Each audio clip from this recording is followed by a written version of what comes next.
My daughter asked me to give up being her mother so her real mother, who had money, could adopt her. Years later, she came back because she needed my money and believed I owed it to her. First, let me say I'm genuinely thankful that my daughter Tara has a great relationship with her stepmother Danny. Here's some context. My husband Mark and I didn't have a good relationship. We fell in love young and got married because we thought it was the right thing to do after I got pregnant with Tara. Even though Mark tried to be a good father, he was incredibly lazy. He never helped with Tara in any way. I was the one feeding her, changing her diapers, staying up all night until she could sleep, bathing her and taking her for walks. Mark was the fun dad who would come home and spend an hour with the baby while I cooked or cleaned the kitchen. After that, he'd have dinner and disappear into his study to play video games. When I asked him for help around the house or with Tara, he'd tell me that was women's work and say God intended it that way. This caused constant fights between us, and I'd beg him to help because I was exhausted. He refused every time. Once, I was so sick I couldn't even move. I begged him to take care of Tara so I could rest, but he started an argument, calling me lazy and saying his mom never asked his dad for help. That really infuriated me because Tara was his child too, yet he did nothing to help. I yelled that if he didn't step up, I'd pack my bags and leave. That startled him a bit, so he grudgingly agreed to take care of Tara, giving me a few hours to sleep. When my maternity leave ended, I asked my mom to care for Tara while I worked, and she happily agreed. Mark's mom didn't even offer, but I was fine with that. Mark wasn't happy about me going back to work since he'd always wanted me to be a stay-at-home mom, but I refused. Looking back, I'm so glad I didn't quit my job because not long after, Mark lost his when his company downsized. It was a shock for both of us. When he told me, I wanted to panic too because we needed the money for the household and Tara's care. But I knew if I panicked, he'd get even more anxious. I tried to reassure him. At first, I suggested he handle some of Tara's care while job hunting. Mark didn't like the idea, but eventually, he agreed. Every day, I came home to find him in the same spot on the couch playing video games, with Tara playing nearby on the floor. He neglected basic things like feeding or bathing her, and I often found her hungry and unkempt when I got home. I was furious because I had no choice but to work hard to support our family while feeling guilty that Tara was being neglected.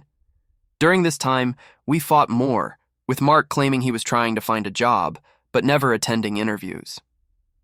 Months later, Mark told me he wanted to take a business course. He'd always dreamed of starting his own business, but I didn't think it was the right time. I wanted him to focus on finding a stable job first. However, he had already discussed it with his parents, who agreed to pay his tuition fees. I was the last to know, like my opinion didn't matter. Looking back, I should have left then, but I stayed. I worked and cared for Tara while Mark went back to school. He eventually graduated, started his own business, and became successful. He even hired employees to work under him. That's how Danny entered our lives. Danny was a young, energetic woman fresh out of college, hired as his personal assistant. Mark and Danny spent hours together, but I didn't think much of it. The idea of him cheating never crossed my mind. However, Mark started introducing Danny to Tara. Whenever he took Tara to the office, he insisted they spend time together. This made me suspicious, so I asked him directly if there was something going on between them. He denied it, saying I was overthinking. I let it go until one day, a friend called to tell me she saw Mark at a cafe holding hands with a woman. She didn't know who Danny was, but from her description, I knew it had to be her. I felt humiliated. Not only was my husband cheating, but soon everyone would find out. That night, I insisted Mark invite Danny over for dinner. I told him I should meet her since she worked for him.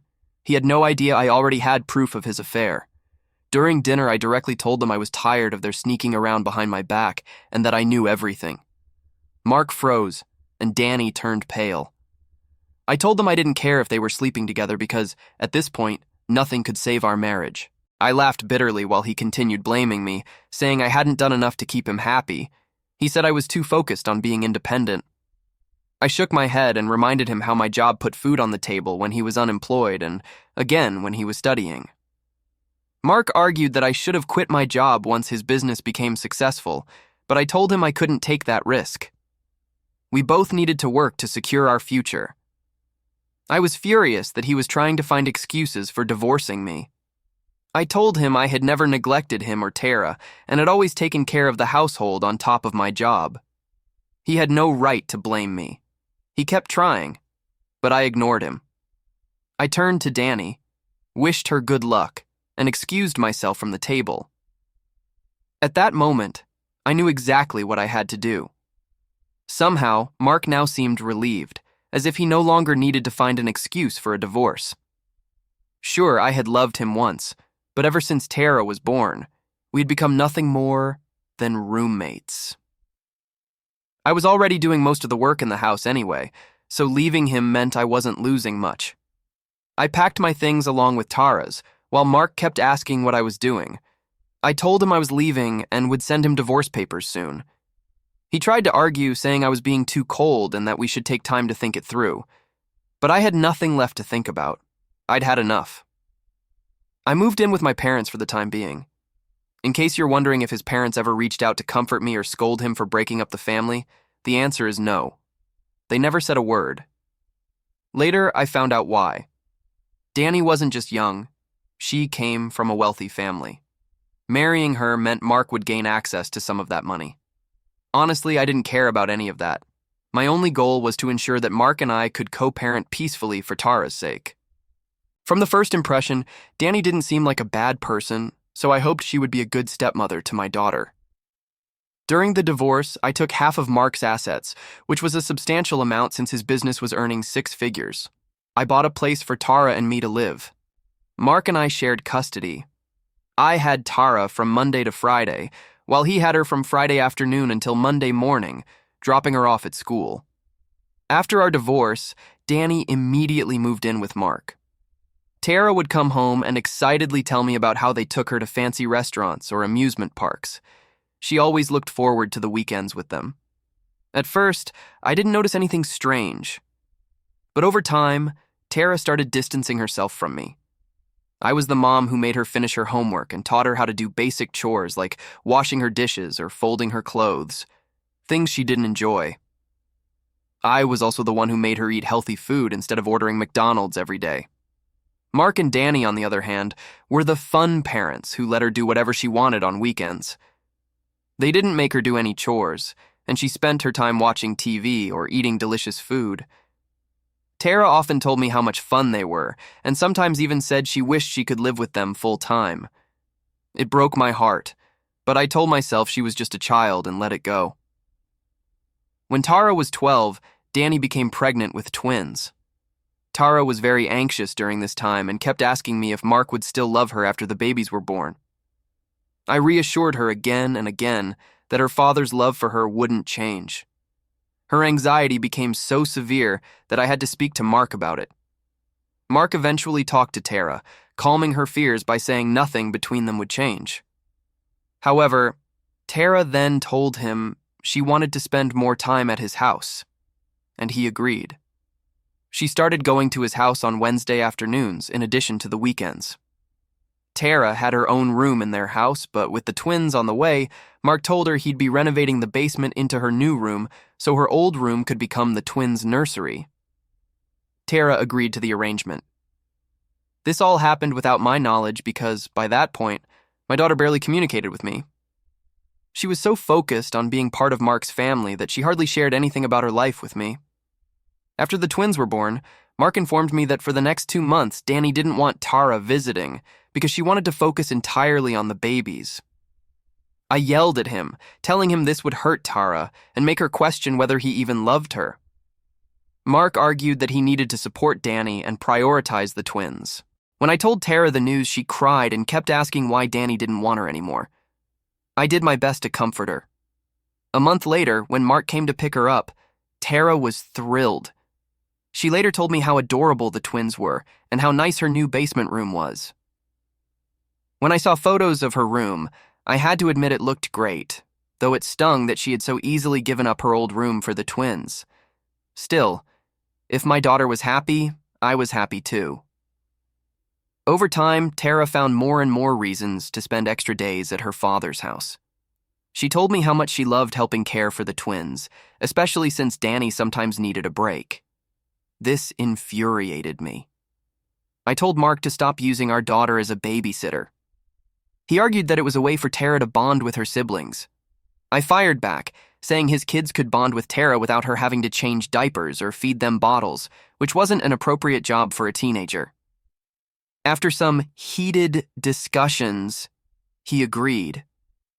However, Tara was furious when she found out.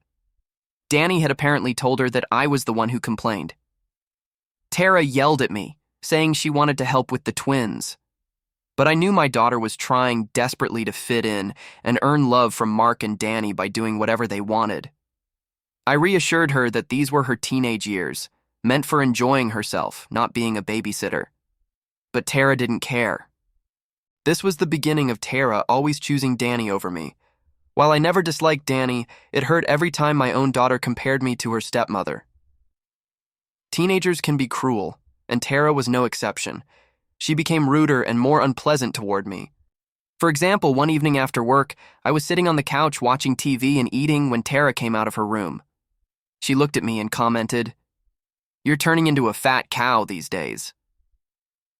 I was shocked, especially since I wasn't even overweight. When I asked her why she said that, Tara replied that Danny had taught her gluten makes people fat and that they didn't allow gluten in their house. I told Tara that while gluten might not be the best for everyone, it wasn't inherently bad and she had no right to body shame anyone. As time went on, Tara became a completely different person. In every conversation, she'd bring up how Danny did this or that. It felt like she was trying to turn into a miniature version of her stepmother. She refused to go anywhere with me if the sun was out, saying she didn't want a tan. She also started skipping breakfast to lose a few extra pounds so she could fit into a bikini that Danny had bought her, a size too small. Tara weighed herself daily, writing it down in a journal, and told me Danny had said she had the potential to compete in beauty pageants if she stuck to her routine. When I learned about this, I was furious. Up until then, I had never spoken directly to Danny, but I decided it was time to confront her.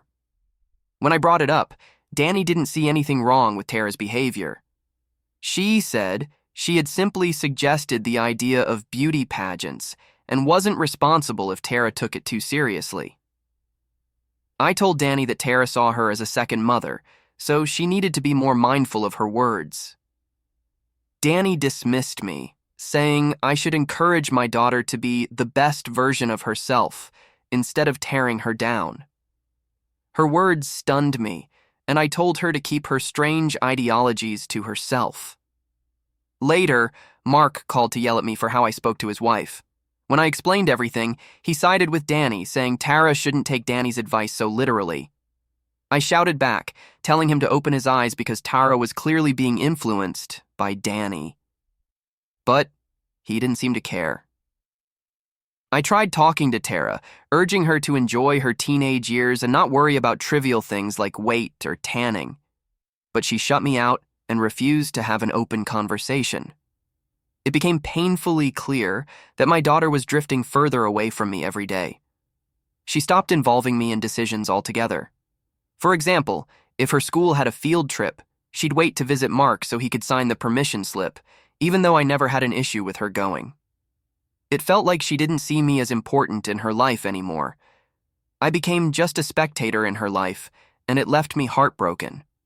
I sank into a deep depression. During this difficult time, I met Henry, who changed my life. He came into my life when I was at my lowest. When Henry and I started dating, he saw how much Tara's behavior affected me. He reassured me that all teenagers go through a rebellious phase, but things only got worse. Tara and I fought constantly, over her bad grades, missed assignments, or her attitude. During these fights, Tara often made cruel remarks, like saying she understood why Mark left me for Danny. Hearing that broke my heart every time. Over time, I started emotionally distancing myself from Tara. When she turned 17 and was about to go to college, Mark and Tara came to me to discuss something important. I assumed it was about tuition fees and was ready to tell Mark I'd cover half the cost. But instead, Mark informed me that Tara wanted me to give up my parental rights so Danny could adopt her. I was stunned. Tara explained that she had been thinking about this for a long time and wanted Danny to officially become her mother. She said she loved Danny more than me and saw her as her real mom. I was in shock and initially thought this had to be some kind of bad dream, but Tara pleaded with me, saying she felt a stronger bond with Danny, admired her qualities and accomplishments, and wanted to be part of Danny's inheritance, as Danny's parents had promised. As Tara said this, I struggled to keep my emotions in check. It felt like my world was falling apart, like everything I had worked so hard for was slipping away. The realization that my daughter no longer saw me as her mother was a devastating blow. Despite the pain coursing through me, I knew I had to consider Tara's wishes. I couldn't force her to maintain a relationship she no longer wanted, nor could I deny her the chance to pursue happiness on her own terms. My parents tried reaching out to Tara, but she refused to take their calls. In the days that followed, I was overwhelmed with a storm of conflicting emotions. I cried for the bond I had lost with Tara, mourning the daughter I once knew. But amidst the pain, I also felt a quiet resignation, accepting what I could not change. Henry stayed by my side through it all. I cried to him constantly, and even he thought what Tara was doing to me was incredibly cruel. With a heavy heart, I reluctantly agreed to Tara's request, knowing it marked the end of a chapter in both our lives. The legal process took a few weeks, and in the end, Tara and I were officially separated, with Danny proceeding with the adoption. After this, Tara essentially stopped talking to me. The pain of those days is indescribable. My entire life had revolved around my daughter, and seeing her walk away from me felt unbearable. Henry was my rock during this time, encouraging me to go to therapy, and even moving in with me to take care of me. I quit my job during that period, and Henry took on all the financial responsibilities. I was diagnosed with depression and started taking medication. With Henry's unwavering support, I found a new reason to keep going. Slowly, I began to heal and stopped blaming myself for everything. Henry encouraged me to join his business, just to keep myself busy, and I agreed. He was the partner I had always deserved but never had. I threw myself into my work and our relationship, finding joy in the simple pleasures of life. Over the last 6 years, Henry and I worked together to grow his business. He made me an equal partner and gave me a seat at the table. We respected each other both professionally and personally. We got married and built a good life together. I never imagined that Tara, who hadn't called me even once in all these years, would suddenly reach out. Yesterday, she called me out of the blue. Her unexpected call caught me off guard, stirring up a whirlwind of emotions I thought I had buried long ago. She asked about my life and shared updates about hers. I didn't know why she was calling, but I was happy she remembered me after all this time. At the end of the day, regardless of what a piece of legal paper says, she was still my daughter, and I would always love her, no matter how much she had hurt me. I thought maybe she had matured and wanted to rebuild a relationship with me. But then the conversation shifted to her upcoming wedding. I was surprised to learn that my little girl was now getting married. I couldn't hold back my emotions. Then Tara explained the real reason she was calling. She wanted me to help pay for her wedding. She said Mark didn't have much money to contribute because his business had suffered during COVID and hadn't recovered. Danny had also refused to help much with the wedding, saying she needed to save money for the twins. Tara went on to say that she knew I was doing well now that I was married to Henry and had been checking my social media occasionally. She wanted me to pay for the wedding because, in her words, "You owe me." All my emotions of joy and excitement quickly turned into shock and disbelief. I couldn't believe what Tara was saying. She was acting entitled, as if she had any right to demand this from me after everything she had done. I politely told her that while I was happy she wanted to reconnect, I couldn't just forgive and forget the past. I reminded her how she had once asked me to give up my parental rights so Danny could adopt her, and how she considered Danny her real mom. Tara argued that I was still her biological mother and that it wasn't fair for me to have so much money while she had so little. She said giving her a few $1,000s for her wedding wouldn't even be a big deal for me. I made it clear that while I wished her all the happiness in the world, I couldn't just write her a blank check for her wedding. She became angry, called me a few choice words, and blamed me for not fighting hard enough for her all those years ago. It was like she was grasping at any excuse to justify her actions. The conversation went nowhere, and she eventually hung up on me, furious. Now, I can't stop wondering if I should have helped her. After all, I can easily afford it. Did I do the wrong thing by refusing? Update 1. I never expected this post to get so much attention. In just a few days, hundreds of strangers have messaged me, telling me I should absolutely not give in to my daughter's demands. When I first wrote this, I felt incredibly guilty because, after all, she is my daughter. But reading everyone's comments about how Tara is essentially trying to use me has made me question my own judgment. As a parent, it's so hard to stop loving your child, even when they no longer want you in their life. Tara will always be my baby, but I have to accept that she's no longer a child. She's turned into an entitled adult. Mark and Danny haven't contacted me, so I'm guessing they have no idea Tara is asking me for money. I've decided I won't help her financially, and I'll discuss everything with Henry. Update 2. I sent Tara a message, as some of you suggested. Here's what I wrote. Dear Tara, I want to express my appreciation for you reaching out and sharing updates about your life. It meant a lot to hear from you, and I'm glad to know you're doing well. Regarding your request for financial help with your wedding, I want to be transparent about my position. While I understand your desire for support during this important moment in your life, I must respectfully decline your request. Given that you chose not to have me as part of your life, I believe it's best to maintain the current distance between us. It's important for me to prioritize my own well-being and boundaries. I wish you nothing but the best as you begin this new chapter and hope you can understand and respect my perspective. I sent the message this morning and will update here if she responds. Update 3. It turns out Tara read my message but left me on scene. I guess most of you were right. She didn't really care and just wanted my money without any questions.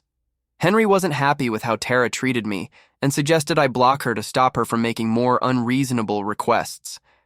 I was conflicted at first, but now I've decided to do it. For those asking about my will, don't worry. While Henry and I don't have kids, he has nieces and nephews, so we'll likely leave everything to them. I'm so grateful for the support and advice I've received from the Reddit community. Moving forward, I'll focus on my well-being and cherish the loving relationship I have with my husband. Update 4. I finally got a response from Tara, and it wasn't what I expected. I hadn't blocked her yet, as I was still debating it.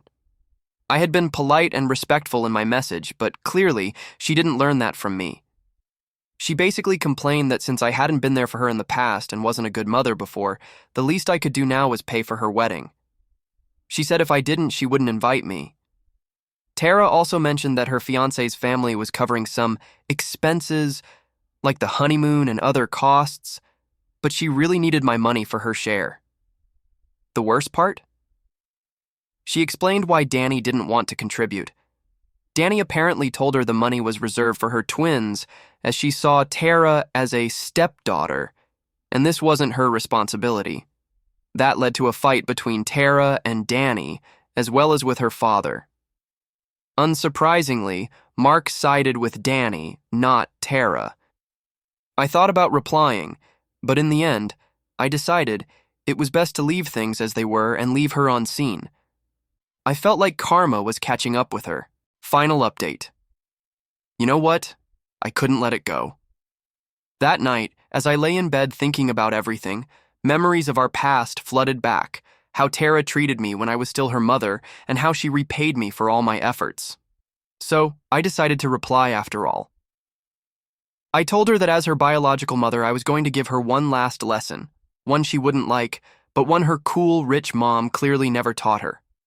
I began by pointing out how ungrateful she had been, choosing her stepmother over me because she was cooler.